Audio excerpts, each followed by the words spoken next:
so much for joining us. And we begin tonight with President Trump. Two words that continue to sound wrong together, sort of like horse pope or Dr. Oz. And this was a week of diplomacy for the president, or as it turned out, the opposite of that. President Trump hosting Chancellor Angela Merkel at the White House today. Will be their first face-to-face meeting since Mr. Trump ridiculed the chancellor on the campaign trail, accusing her of, quote, ruining Germany. Wow. Well, first, that is a major insult, because historically, the title of Chancellor synonymous with ruining Germany is pretty much taken. And second, it's got to be awkward to meet someone that you've talked so much shit about. Personally, that is why I never leave the house, because I know Johnny Depp is somewhere out there, presumably vaping into a supermodel's vagina while he mansplains acting. And if you are thinking that Trump made an extra effort to smooth things over, you would be wrong, because watch what happened when the media at a photo op made a very routine request.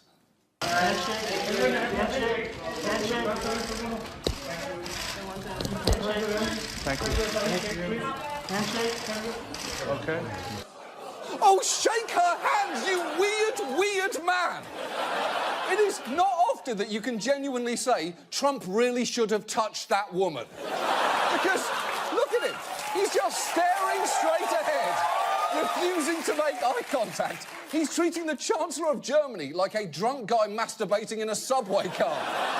And it did not get any less tense at their joint press conference, because, as you probably know, Trump has been standing by his nonsensical claim that President Obama had him wiretapped. And when a German reporter asked him about that, he tried to pull Merkel into it with him.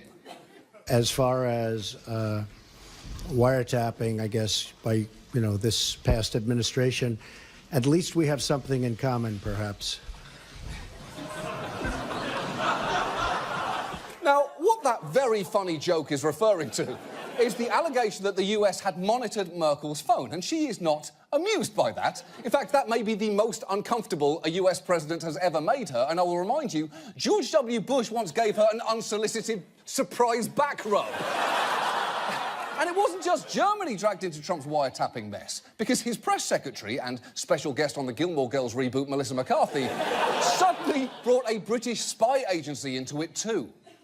Sean Spicer, the president's press secretary, has backed claims that GCHQ was involved in tapping phones for Barack Obama.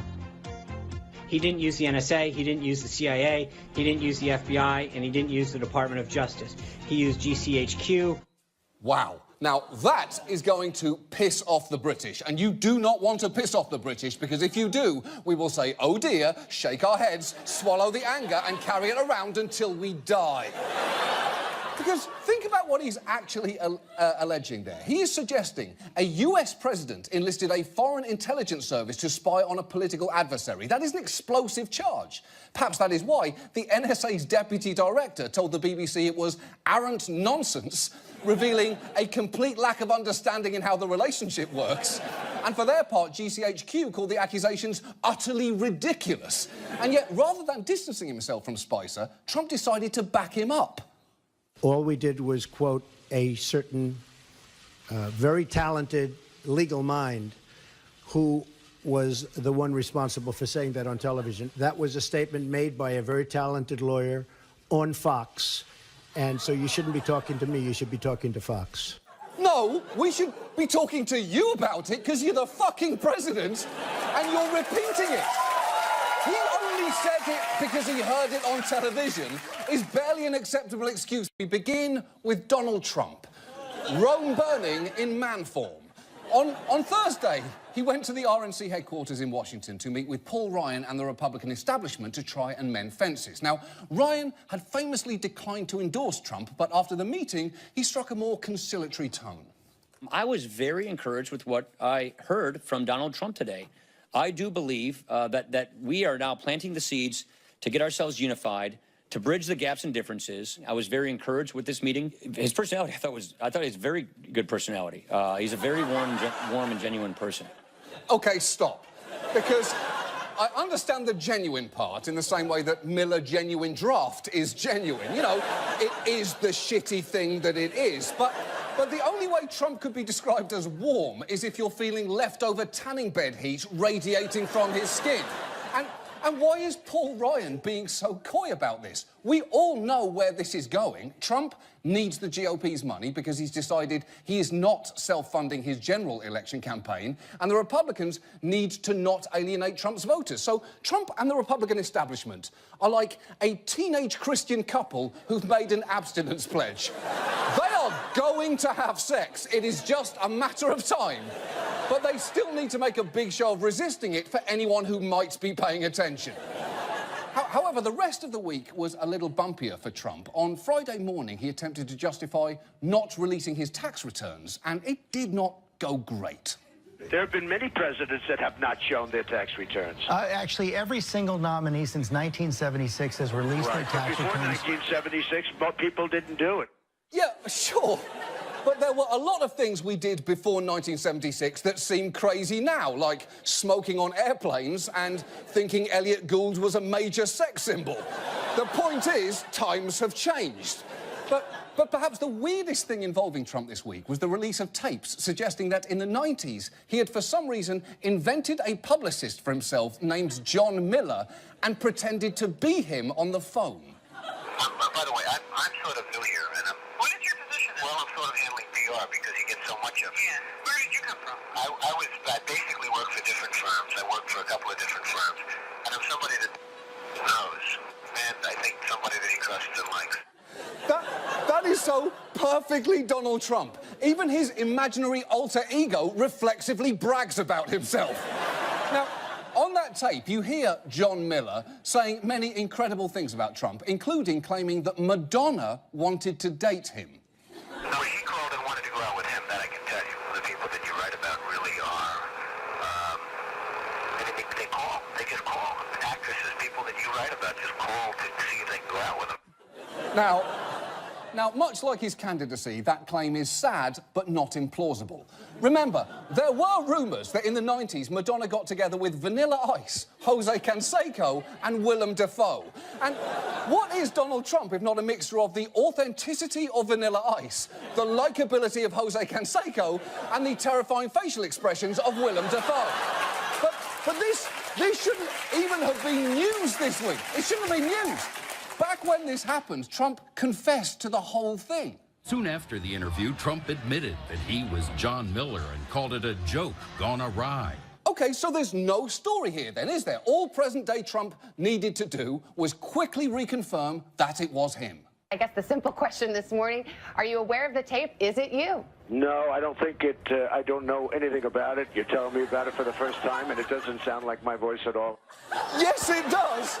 It's clearly you. Look, there is only one way to settle this. Tonight, I would like to extend an invitation to John Miller, publicist, to appear on this programme. Now, to be clear, this is not an invitation to Donald Trump, who has never and will never be invited here for an interview. But if John Miller wants to come sit down with us, we would love to have him. We've even set up our interview area for you, with all the things that we presume John Miller enjoys. Overcooked steaks, low-grade pornographic magazines, and a hand mirror. It's an open invitation, so please come on by, John Miller. There's literally nothing stopping you, other than the fact you obviously don't exist. The president has at his disposal. We learned a short time ago, for the first time in combat, the U.S. military dropped a 21,000-pound bomb in eastern Afghanistan. Inside the Air Force, inside the military, it quite seriously is referred to as the mother of all bombs. OK, now there is obviously a lot to unpack there, but let's just take a minute and appreciate the fact that we finally reached a point where mothers can be bombs too. Hashtag mom bombs, hashtag feminism. But minutes after that historic bomb dropped, Trump took a victory lap that was tripped up slightly by one very simple question. We are so proud of our military, and it was another successful event. Did you authorize it to? Everybody knows exactly what happened, and what I do is I authorize my military. We have the greatest military in the world, and they've done a job as usual, so we have given them total authorization. What the fuck was that? That was a yes or no question to which you vomited 38 words, none of which were yes or no, although, to be fair, none of them were Holocaust Centre either, so I guess we should be at least partially relieved. And incidentally, later reports suggest that the US commander who ordered the bomb drop didn't need and didn't request President Trump's approval, which means Trump has placed a significant amount of authority in the hands of his commanders. And you may think that's good. You may think that's bad, but I would not expect Trump to curb that power anytime soon because, as we talked about last week, this is a man who responds to praise, and yet again, he is being praised for this. Just watch Trump's favourite morning show, Fox and Friends, respond to the bombing.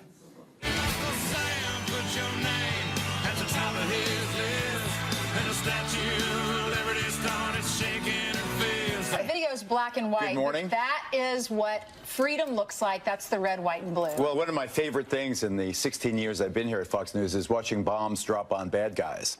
Oh, that's a coincidence, because one of my favourite things in 4 seasons on this show is getting to look directly into the camera and say, "Fuck you, Geraldo, I hope your mustache gets caught in a box fan." Oh, that felt amazing. That felt absolutely amazing. But Geraldo wasn't done. He had strategic advice for the man who was almost certainly watching. It's not going to win the war, but it certainly sends a message. The message has to be, we're coming for you. You know, I had a bully in high school, a guy named Richie.